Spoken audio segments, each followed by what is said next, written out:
साथियों नमस्कार।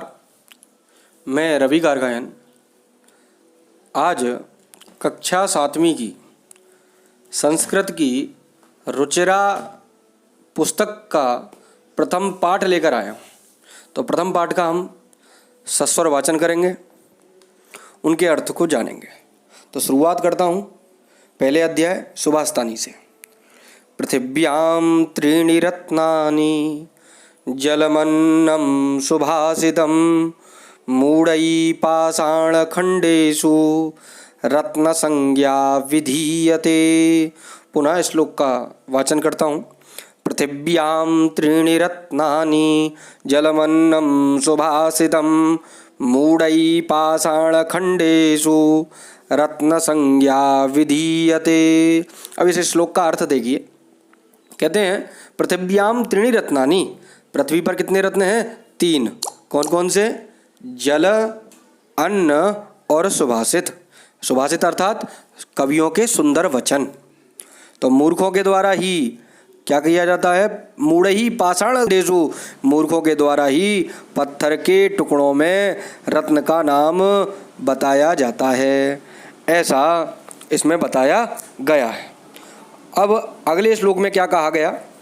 तो अगले श्लोक में कहा गया कि सत्येन धार्यते पृथ्वी सत्येन तपते रविः सत्येन वाति वायुश्च सर्वे सत्ये प्रतिष्ठितम्।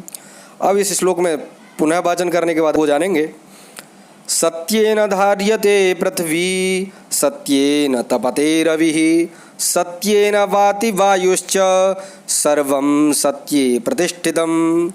सत्येन धार्यते पृथ्वी अर्थात सत्य के द्वारा धरती को धारण किया गया है, पृथ्वी को धारण किया गया है। सत्य के बल से ही सूर्य प्रकाशित होता है और वायु भी सत्य से ही बहती है। इस प्रकार सब कुछ सत्य पर ही स्थित है। तो इसीलिए हमें सत्य के वातावरण में रहना चाहिए और सत्य का ही पालन करना चाहिए। ये था दूसरा श्लोक। अब अगले श्लोक की चर्चा करेंगे। तो अगला श्लोक है दाने तपसि शौर्ये च विज्ञाने विनये नये विस्मयो नहि कर्तव्यो बहुरत्ना वसुंधरा। पुनः दाने तपसि शौर्ये च विज्ञाने विनये नये विस्मयो नहि कर्तव्यो बहुरत्ना वसुंधरा। अब इसका अर्थ क्या है? तो उन्होंने कहा था कि दाने तपसि शौर्ये च, कि दान के बारे में बताया। दान, तप, बल और विशेष ज्ञान, विनयशीलता तथा नीति में किसी को बहुत अधिक बड़ा चढ़ाकर देखना आश्चर्य नहीं करना चाहिए, क्योंकि यह धरती बहुत सारे रत्नों वाली है। बहुरत्ना वसुंधरा, के बहुत सारे रत्नों वाली ये धरती है। यहाँ पर अनेक प्रकार के सभी तरीके के लोग रहते हैं। अगला श्लोक सद्भिरेव सहासीत सद्भिकुर्वीत संगतिम सद्भिर्विवाद मैत्रीं च ना सद्भि किंचिदाचरेत। अब पुनः इसका वाचन करेंगे। सद्भिरेव सहासीत सद्भिकुर्वीत संगतिम सद्भिर्विवाद मैत्री च ना सद्भि किंचिदाचरेत। और उन्होंने कहा सद्भिरेव, सद्भिरेव का अर्थ है कि सज्जनों के साथ ही, साहसीत कि सदा सज्जनों के साथ ही हमें क्या करना चाहिए? बैठना चाहिए। और सद्भिकुर्वीत संगतिम, और सज्जनों के साथ ही संगति करनी चाहिए। सद्भिर्विवाद मैत्री च, और सज्जनों के साथ ही झगड़ा करना चाहिए और सज्जनों के साथ ही मित्रता करनी चाहिए। और असज्जनों के साथ, माने जो दुष्ट हैं, उनके साथ किसी भी प्रकार का व्यवहार नहीं करना चाहिए। ना सद्भि किंचिदाचरेत, किसी भी प्रकार का व्यवहार नहीं करना चाहिए, क्योंकि उनके साथ अगर आप व्यवहार करते हैं तो वो आपके लिए दुखदायी हैं, ऐसा कहा गया। अगला श्लोक धन धान्य प्रयोगेषु विद्यायाः संग्रहेषु च आहारे व्यवहारे च त्यक्तलज्जः सुखी भवेत्। पुनः धन धान्य प्रयोगेषु विद्यायाः संग्रहेषु च आहारे व्यवहारे च त्यक्तलज्जः सुखी भवेत्। अगले श्लोक के अर्थ के बारे में चर्चा करें तो धन धान्य के प्रयोग में, धन धान्य प्रयोगेषु और विद्याया संग्रहेषु च, विद्या के अर्जन करने में तथा आहार व्यवहार करने में संकोच को छोड़ने वाला सुखी रहता है।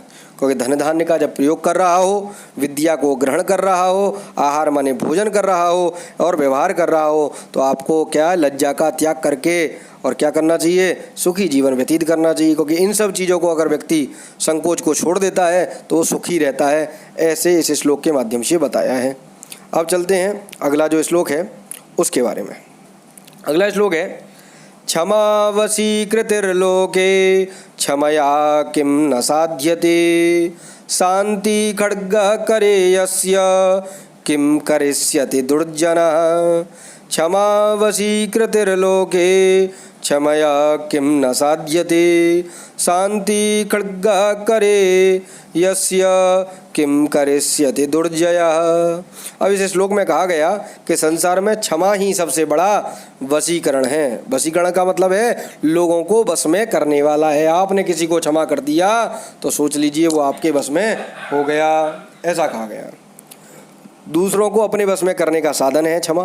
क्षमा द्वारा संसार में कौन सा कार्य सिद्ध नहीं किया जा सकता, प्रत्येक कार्य सिद्धि किया जा सकता है। अर्थात सभी कार्य क्षमा से ही सफल हो जाते हैं।